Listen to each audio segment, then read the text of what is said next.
नमस्कार। हर हर महादेव। सदगुरुदेव की अकारण अखंड असीम और अनवरत कृपा आप सभी पर सदैव बनी रहे। प्रिय दर्शकों, हाजिर हूं मैं मीन राशि का जुलाई मास का 2025 का राशि भविष्य लेकर। अपने पुरुषार्थ से हम लोग बहुत कुछ बदल सकते हैं और अब तक जो कुछ भी बदलाव हमने प्रकृति में किए हैं या प्रकृति को ध्यान में रखते हुए अपनी जीवन की पद्धति में किए हैं, वे सभी पुरुषार्थ के ही प्रतीक हैं। इसी प्रकार से अपने पुरुषार्थ को जगाने वाला मीन राशि के लिए यह मास आने वाला है। पुरुषार्थ को जगाना है माने क्या करना है? याद रखिएगा, कोई भी काम करना पुरुषार्थ नहीं होता है।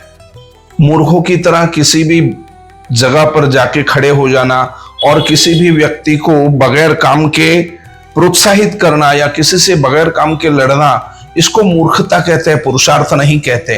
पुरुषार्थ कहते हैं सही समय पर, सही स्थान पर, सही चीज के लिए अपने जीवन को दांव पे लगा देना, उसका नाम पुरुषार्थ है। तो धर्म को ध्यान में रखकर पुरुषार्थ कीजिएगा। धर्म को ध्यान में रखने का मतलब क्या है महाराज जी? रोज सुबह से लेकर शाम तक श्री राम जय राम जय जय राम माला करते रहे? जरूरी नहीं है। जिस प्रकार एक पंडित जी के लिए पूजन करना धर्म है, इसी प्रकार एक सैनिक के लिए युद्ध करना उसका धर्म है। तो इस बात को ध्यान में रखिएगा। लग्न स्थान में है शनैश्चर, तृतीय में है शुक्र, चतुर्थ स्थान में है सूर्य बृहस्पति, बुध है पंचम में और षष्ठ स्थान में है मंगल केतु, सप्तम में चंद्रमा और द्वादश में राहु। इस प्रकार की ग्रहों की साथ लेकर मीन राशि का इस मास का यह प्रवास है, जिसको देखते हैं क्या कह रहे हैं राशि के बारे में ये ग्रहों की चाल। राशि भविष्य ये लगभग होता है, जिसको हम मोटा मोटी तौर पर या आसपास का फलादेश कह सकते हैं, क्योंकि एक ही राशि में नक्षत्रों के 9 चरण होते हैं, जिसमें अन्य नक्षत्र सम्मिलित होते हैं। तो ये लगभग का फलादेश होता है। जिनको भी खुद का राशि भविष्य पूर्णतः जानना हो, वे संपर्क कर अपना इस मास का या इस पूर्ण वर्ष का राशि भविष्य जान सकते हैं। साथ ही हम लोग पूर्ण वर्ष का पैकेज ही मेंटेन करते हैं, जिसमें आपके पूर्ण परिवार की हर एक मास की स्वतंत्र राशि भविष्य या राशिफल, उसी के साथ साथ उसमें क्या उपाय करने चाहिए और उन उपायों को करने की पूर्ण व्यवस्था, ये पूरा के पूरा उसी पैकेज में इंक्लूडेड होता है। तो जिनको भी इस ढंग का पूर्ण वर्ष का पैकेज चाहिए, वे स्वतंत्र संपर्क नंबर पर कर सकते हैं।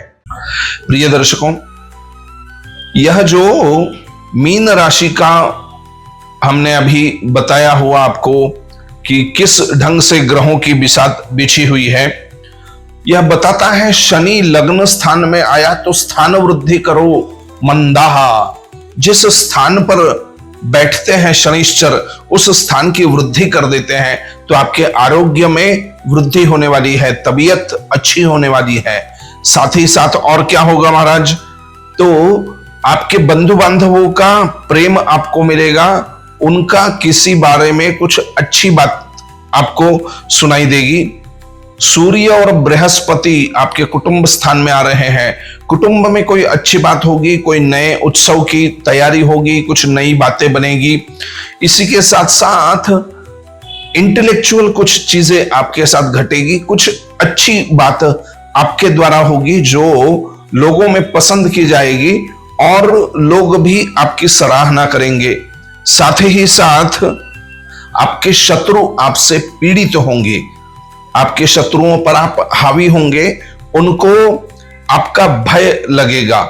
इस प्रकार का यह लगभग राशि भविष्य इस मास का है मीन के लिए।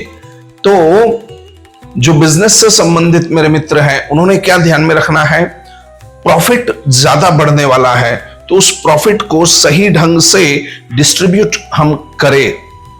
अपने साथ के लोगों को अच्छे ढंग से आप ट्रीट कीजिएगा, ताकि आने वाले समय में आपको और अच्छा इसका परिणाम मिल सके।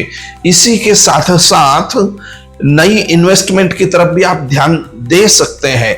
कुछ नए प्रोजेक्ट्स आपके हाथ में आएंगे, आपके पास आने वाले हैं, उनको भी आप उठा सकते हैं और अपने सूझबूझ का परिचय देते हुए उनको भी ठीक ढंग से आप आगे बढ़ा सकते हैं। साथ ही साथ कुछ लोगों को इस प्रकार का भी ये आएगा कि कुछ शत्रु आपके खिलाफ कुछ कार्य करेंगे, कोई सामने आके बोलेगा, कोई और भी कुछ उनकी संभावनाएं हैं कि कुछ आपके विरोध में कार्य हो, लेकिन चिंता करने की जरूरत नहीं है। इनमें से कोई भी शत्रु इस वक्त इस मास में आप पर हावी नहीं होगा। हाँ, कुछ बड़ा कार्य है या बड़ी बातें हैं, लीगली आप कहीं फंसे हैं तो उसको अवश्य ध्यान दीजिएगा। इल्लीगल चीजों में बिल्कुल भी मत जाइएगा, अन्यथा आपको बड़े दंड का भागी बनना पड़ सकता है। साथ ही साथ मैं ये कहना चाहूंगा कि इस मास में आप लोगों को यह बात ध्यान रखनी है, मीन राशि वाले लोगों को खास करके शिव जी का पूजन अर्चन होना अति आवश्यक है। और क्या उपाय है वो वीडियो के अंत में आपको बताता हूं। बिजनेस से रिलेटेड लोगों ने इन बातों का ध्यान रखना है। जॉब पर्संस जो है, सर्विस सेक्टर से जो रिलेटेड है, उन्होंने शांति से अपना काम करते रहिएगा। इस मास में आगे आपके लिए बड़ी अपॉर्चुनिटीज बन चुकी हैं, वे तैयार है। बस आप अपने तरफ से कुछ कम ज्यादा करके उनको बिगाड़िएगा मत। अपना 100% अपने वर्क को दीजिए, आपके साथ अच्छा न्याय होने जा रहा है। घर में कार्य करने वाली मेरी मातृ भगिनियां जो है, हमारी स्त्री शक्ति जो है, उनसे कहूंगा कि आपने किए हुए सभी परिश्रमों का एक अच्छा फल आपको मिलने जा रहा है। उस फल के लिए आप तैयार रहिएगा और घर का वातावरण सुखद, सुरध और सुरम्य सुगंधित कैसा रहे, इस पर ध्यान दीजिएगा, तो आपको बहुत अच्छा लाभ होगा। मेरे विद्यार्थी मित्र और जो परीक्षाओं से संबंधित कार्य में लगे हैं, आप अपनी तरफ से पढ़ाई में कोई कसर मत छोड़िएगा। भाग्य पूरी तरह से आपके साथ में है। इस मास में मीन राशि के लोगों ने शिव जी का पूजन या हनुमान जी का पूजन करना अनिवार्य है। हो सकता है तो महामृत्युंजय का भी पूजन आप करें। श्री मृत्युंजयाय नमः इस मंत्र का जाप करना आपके लिए बहुत अच्छा होगा। अगर किसी को कुछ विशेष कार्य करवाना है, विशेष उपाय करवाने हैं, तो नीचे दिए गए नंबर पर आप संपर्क कर सकते हैं। अगर आप हमारे चैनल पर नए हैं तो वीडियो को लाइक, शेयर, कमेंट और चैनल को सब्सक्राइब अवश्य कीजिएगा। साथ ही साथ मीन राशि से संबंधित कोई आपके सगे संबंधी या मित्र है तो उनको यह वीडियो अवश्य भेजिएगा, जिससे वो भी इस वीडियो का लाभ ले सके। आप कहां से यह वीडियो देख रहे हैं, कौन से शहर से आप इसको देख रहे हैं, कृपया उस शहर का नाम हमारे कमेंट सेक्शन में जाके अवश्य कमेंट कीजिएगा। और 1 बार, 5 बार, 7 बार, जो भी आपकी श्रद्धा बने, हर हर महादेव अवश्य लिखकर भेजिएगा। आशा करता हूं यह वीडियो आप पसंद करेंगे। फिर से अगले मास में आपके सामने आऊंगा राशि भविष्य लेकर। तब तक के लिए सावधान रहे, सतर्क रहे और अपने कल्याण के लिए नित्य प्रयत्नशील रहिएगा। हर हर महादेव।